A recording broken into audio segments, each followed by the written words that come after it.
Alright YouTube, so after that track day I was pretty pleased that I'd knocked about 3 seconds off my lap time. I was looking through some of the, there's like an official cameraman that sits around the track, takes pictures, that tries to sell them for like 10 quid each to you. So I was having a look through them and I noticed how much body roll I've got. So I'll try and sort of flash up a picture now. If I remember. And then I was doing a bit of research and asking on forums and things about anti-roll bars, because I measured mine and I've got 19mm on the back and 24 on the front.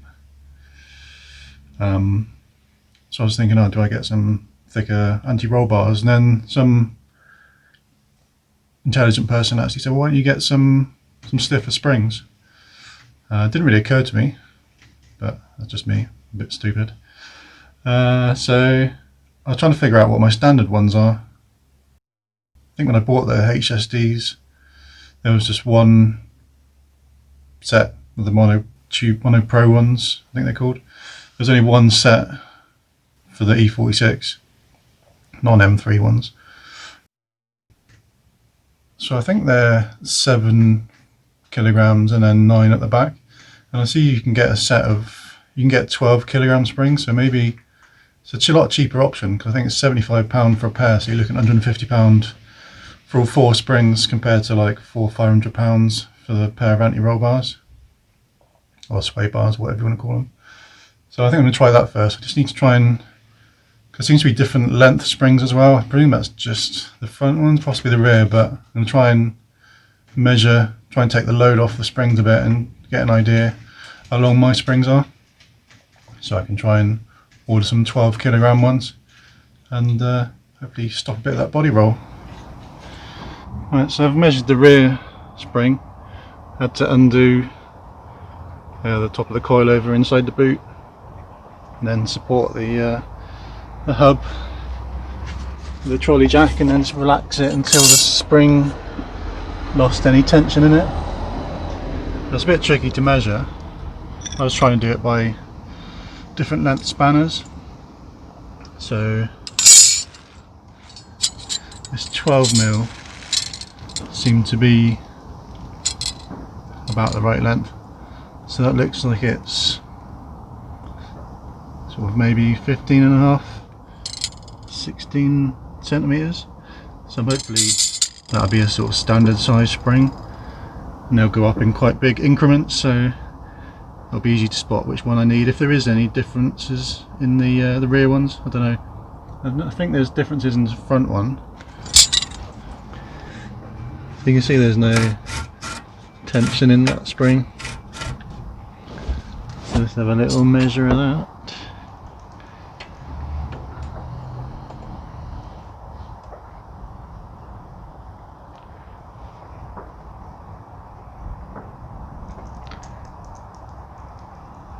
That seems to be about 14.5 centimeters. I see there's 3 sets available now. There's like a softer one, which is something like 6 and 6, I think. There's a real hard one, which is 12 front and rear. So I've ordered replacement springs, the 12 kilogram ones. I forget whether it's per inch or centimeter or whatever. But so there we are. There's the rear ones. Yeah, definitely pretty stiff. And there's the front ones. So the front, when I was trying to buy them, there was different length ones available. It was about 15 centimeters, my one. There seem to be options for 175 and 200 millimeters as well. So there we are. So we're going to try and get them on, see if that makes much of a difference, but I won't really know until I'm back on the track again. So what have we done so far? Obviously got the car up on axle stands. I've just chuck another trolley jack underneath the hub just to take the weight while I undo the top of the coilover. I'm just going to lower it down as much as I can, see if I can get the spring out. Oh yeah, and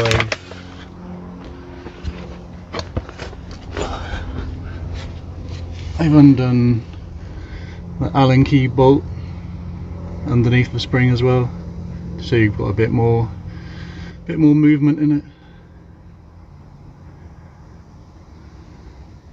That is a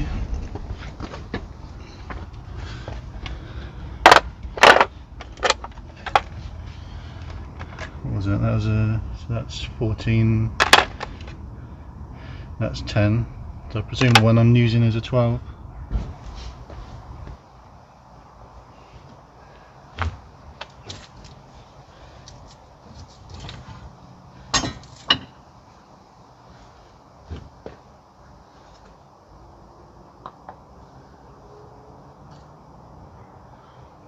So I put these springs on somewhere flatter and a bit of rudimental measuring. I think these are about 2.5 centimeters shorter, so I'm gonna have to wind this out about 2.5 centimeters. Just gonna give it a clean, tidy all the crap from in there, and try and wind that out. So there's the left one fitted. So my initial thinking of the spring is like, what was it, 2 centimeters shorter, so I'm going to wind up the lock-in rings 2 centimeters. I just made it loose, so I think I've probably gone up about 1 centimeter in the end. The left one to the bottom of the ring, so I'd show you on this one. So the passenger side one, which is the left here, is 2.4 to the very bottom. This says 3, but the left hand side one is 2.5 from the bottom of that locking ring all the way to the bottom of the unit. And then once I put the shock back in place, it was nice and rigid, so it was tight, but there wasn't too much pre-tension, I think it is, on the spring. So I've all put that back in. I put the bolt back in underneath, put the shock back, tighten that back up, and then on the driver's side, the right hand side, as soon as I took this off I could see it was wound up further already. I seem to remember something about the driver's side being a bit lower, so you have to make your shock a bit higher, and subsequently the lock-in rings for the spring need to be a bit higher to hold the spring in. So it looked like it was about 0.5 centimeter maybe higher than the left hand side, so I've wound this in, so you can see it's 3 centimeters to the bottom of the unit. So I'll give that a go, see how it sits, see if it holds the spring nice and tight. So I've had this side, the right hand side, off so many times now, just trying to fine tune it, get it sitting right. And then when I went to put the bolt in underneath, it felt like it was cross threading. So I've taken it off again so I can feed it in from the top to make sure it is, if it is cross threading, it should sort the thread out a little bit. So it's screwed in all right from the top, so we will try it again from the bottom. Hopefully we won't have to take it off again. Okay, so what have we done now? So taking the weight of the hub with a trolley jack, undone the nuts at the top for the coilovers, undone the top of the drop link, just ping the cables out from the little bracket on the back of this. Oh no, sorry, the bracket that's there. I've undone this bolt, which was I think it's an 18 on mine, just to loosen it up a bit, and then I carefully lowered the hub, sort of, I don't know how far that is, you can sort of judge how low it is there. Trouble is, once it's disconnected from stuff, it wants to fall outwards towards you, hence why I've got this piece of wood wedged into the caliper, stop it falling outwards, and putting loads of strain on the cables and the braided line. So I have to figure out how to change the spring. So the way I'm going to do this, I know you could undo that, but I'm struggling to figure out how you undo that, because the whole thing just turns inside there. I don't really want to mess anything up, so I figure if I mark out on this piece of wood where all the different bits are, and try and put them back in the same space. There's all the bits off, so the spring can come off now. Probably an easier way if you can figure out how to undo that nut at the end. This just takes a while. So the new spring looks like it's maybe 5mm difference in length, so I'll have to adjust my measurements accordingly. So yeah, time to put the new one on and start winding everything back on again. There's that one back in with its new spring. Good time to put those reinforcement plates in if you haven't got one. Stop your strut towers falling apart. So my drop link had seized up, so I can't adjust it, so it's not ideal. I could do with winding it out a tiny little bit. I maybe have to get some new drop links. So putting it back in is pretty easy. Just line up the top of the strut, jack it up into place, and then just do everything back up again. It just takes a lot of time to unwind and wind it all back up again after you put your spring on. So I think I'm just going to do one today and do the other one tomorrow. So it's day 2 doing the springs. I did 3 yesterday, kind of ran out of steam in the end. Just takes a long time, keep doing fine adjustments. It just took forever to replace the spring on the front, trying to unwind all the lock-in rings and all those bits. So many lines of thread on it. So at least hopefully I know what I'm doing on the remaining front right one. Just gonna heat up some bolts. Hopefully they're loosen alright, and then away we go. So there's the front right one, all stripped down. I'm sure there must be a way of undoing this bolt at the end, or this nut, but I couldn't figure out how to grip this to stop it spinning. But there we are, this is the way I've done it. So yeah, just got to chuck the new spring on. Make slight allowances for it being a fraction longer. Don't know how easy it's going to be. So I bought these springs off eBay. I think they're from the HSD or the Driftworks eBay shop, just because it was easier. They came within 2 days. Guys answered my question straight away about whether they're the right springs and whether they fit the E46 coilovers. So yeah, thumbs up. 5-star review for them.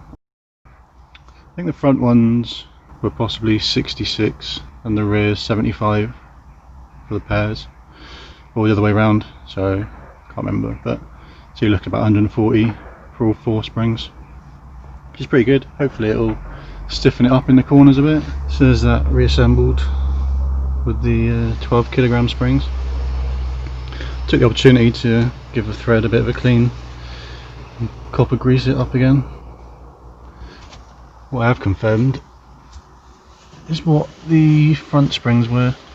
Just got a little 7K sticker still on it, so that makes me think that mine were the 7 front and 9 rear. So this bastard's just turning and not tightening up, so I'm just currently dremeling my way through it. Luckily I've got some spare ones. What a bastard, I thought I was finished as well. There's a little bastard. So you can see, hopefully, where all the thread is stripped from this bit here, the shiny bit. What a bastard, just when I thought I'd finished. Oh well, at least I got a spare. There we go, new end on my drop link in. Typical, isn't it, for these E46s, that the last nut is the one, or the last bolt, I guess. Cross thread, well, not even cross threads, just the thread just falls apart. But there we are. So we're all sorted now. Just got to get the wheel on, take it for a spin. Good job. So just taking it for a spin up the road and back. Feels right. You can see though there's a lot more clearance than there was. I'd probably say maybe 10-15 mil at the back, and the front probably about 10-15 mil again.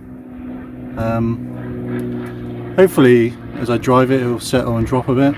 So quick and easy is not something normally associated with E46s, or most old cars really. I've actually got something that should be quick and easy to do for once. So I've got some of eBay's finest BMW caps, because I got one missing off this wheel here, and the front one looks terrible. Don't know if you can see that, it's all faded, all misted up. So I'm just going to give them a quick coat of lacquer, try and protect them a bit, and chuck them on. Have a look at that.